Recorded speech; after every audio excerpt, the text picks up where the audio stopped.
এতিয়া মই মিছো এপটো অপেন কৰিছোঁ আৰু আপোনালোকে এইটো জোৰ চাব পাৰে।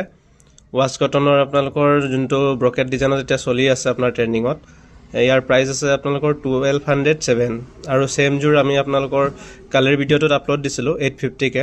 বহুতে ট্ৰেণ্ডিং চলি থকা ধুনীয়া এটা আপোনালোকৰ বোৱা যোৰা লৈ আহিছোঁ ব্ৰকেট ডিজাইনত, খুবেই প্ৰিমিয়াম কোৱালিটি হয় আৰু জাষ্ট 850 ৰুপিছত খুবেই ধুনীয়া আৰ্টিকেল লৈ আহিছোঁ।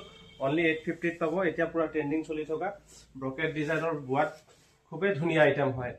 গতিকে যিসকলে ভাবে যে অনলাইন শ্বপিং বহুত সস্তা বুলি, তেওঁলোকৰ কাৰণে বনাইছোঁ আৰু এইটো যে চাই লওক আপোনালোকে মাৰ্কেটত একবাৰ ট্ৰাই কৰি ল'ব বা যিকোনো ওচৰৰ দোকানবিলাকত চাই ল'ব, তাৰপাছত আপোনালোকে লাগিলে অনলাইনত শ্বপিং কৰিব। যিসকল লোকে ভাবে যে অনলাইনত বহুত সস্তা, তেওঁলোকৰ কাৰণে এইটো দেখাইছোঁ। কিন্তু বেলেগ বেলেগ কালাৰত বেলেগ বেলেগ প্ৰাইচ দি আছে, বাট আমাৰ ইয়াত আপুনি যিকোনো কালাৰেই লওক একেটা প্ৰাইজতে পাই যাব, জাষ্ট 850কে। কাকবাই যদি লাগে হোৱাটছআপ নাম্বাৰ দিয়া আছে, লাগিলে আপোনালোকে বুকিং কৰিব পাৰিব। আৰু যিসকলে মিছো বা যেনেকুৱা ধৰণৰ মিণ্ট্ৰা চিণ্ট্ৰাৰ পৰা অৰ্ডাৰ দি থাকে, তেওঁলোকক এই ভিডিঅ'টো নিশ্চয় শ্বেয়াৰ কৰি দিব আপোনালোকে। নেক্সট টাইমৰ পৰা যেন ভালকৈ চাই চিতি মেলি লয়।